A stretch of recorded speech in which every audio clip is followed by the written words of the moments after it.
मैंने तो इसका प्रत्यक्ष अनुभव किया। मेरे जीवन में खुद ऐसी घटना घटी जो आप लोगों के बीच में मैं व्यक्त करता हूँ। जब मैं 16 वर्ष की आयु में मुझे दैविक शक्तियों की प्राप्ति हुई। मैंने पहले इस अनुभव को आप लोगों के बीच में रख चुका हूँ।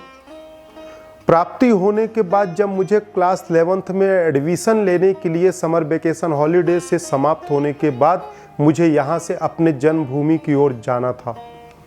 जब मैं जाने के लिए तय किया, मेरे जीवन की खुद की यह घटना है, तो जो ऋषि के मुझे दर्शन हुए, जो आत्म साक्षात की अनुभूति हुई, आत्म साक्षात्कार हुआ, तो मेरे सानिध्य में जो ऋषि, जो गुरु थे, जिनको हम दादा गुरु कहते हैं, पारदर्शिता शरीर में जो आज से 50,000 वर्ष पुराने दिव्य आत्मा है, जो आज भी मुझे सूक्ष्म रूप से ऊर्जा देते हैं।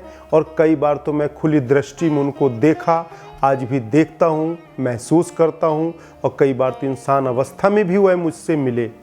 ऐसा बिल्कुल हो सकता है। यह कोई किस्सा कहानी नहीं है, यह मेरे जीवन के स्वयं की घटित घटनाओं को मैं आप लोगों के बीच में व्यक्त कर रहा हूँ। यह हकीकत है। आप लोगों के साथ भी कईयों के साथ ऐसी घटनाएं घटित हुई होंगी। अब आपने उसको समझा या नहीं समझा, पर मेरे साथ तो प्रत्यक्ष हुआ है।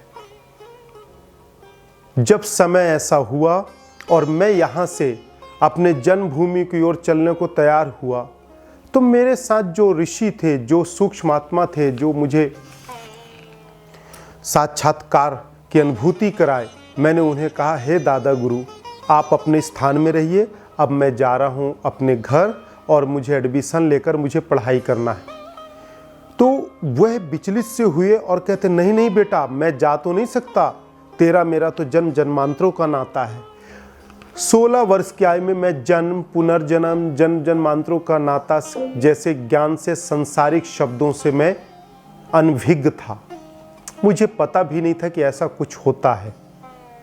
मैंने कहा, नहीं नहीं बाबा जी, आप अपने स्थान में रहें, मुझे पढ़ाई करना है, मेरे माता पिता मुझे डांटेंगे, पेरेंट्स, और मुझे अपने घर जाना है। वह ऋषि कहते हैं कि नहीं बेटा, मैं तुझे नहीं छोड़ सकता। इसी बगीचा का वाक्य है, यही मेरे साथ यह हुआ। बोले, बेटा, पुनर्जन्म में तू मेरे साथ था, मैं तुझे नहीं छोड़ सकता। मैंने 50,000 वर्ष तेरा इंतजार किया, तब जाकर कहीं तू आज मुझे मिला। इसीलिए उस नक्षत्र, उस योग, वही घड़ी में मैंने तुझे जो वचन दिया था, तो मैंने अपने पूरे 50,000 साल की सूक्ष्म साधना की तपस्या और काया में रहते हुए की तपस्या को मैंने तेरे में परिवर्तित कर दिया, और मैं तेरे काया में प्रवेश कर चुका हूँ। और तेरे पिछले 6 जन्मों की साधना कि जो खंड खंड रूप में सौरमंडल में ऊर्जा विद्यमान थी, उसको मैं एकाग्र करके अपने साधना के माध्यम से मैं तेरे इस काया में प्रवेश कर चुका हूँ। मैं 6 जन्मों से तेरा इंतजार कर रहा हूँ। जब मैंने उस ऋषि का इस तरह की मैंने बातों को सुना, अनुभव किया, तो मुझे बड़ा आश्चर्य लगा कि यह कौन से भ्रामक भरे शब्द हैं।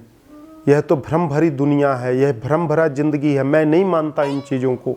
यह बिल्कुल मेरे साथ हुआ। मैंने कहा, बाबा जी, यह 6 जन्मों की तपस्या, साधना, पुनर्जन्म, मैं नहीं मानता कि यह क्या है। उस समय मुझे इतना ज्ञान का अनुभव नहीं था। 16 वर्ष की उम्र में किसी बालक को जन्म, पुनर्जन्म, ब्रह्मांड, साक्षात्कार एक भ्रम की तरह बात है कि छोटे बच्चे को यदि एक कंची खेलता और उसी के बीच में उसको पारस पत्थर दे दो, तो वह भी कंची की तरह उसको खेलेगा, उसका मोल नहीं समझेगा, क्योंकि उसे पता ही नहीं कि यह अनमोल है, इसका मोल क्या है।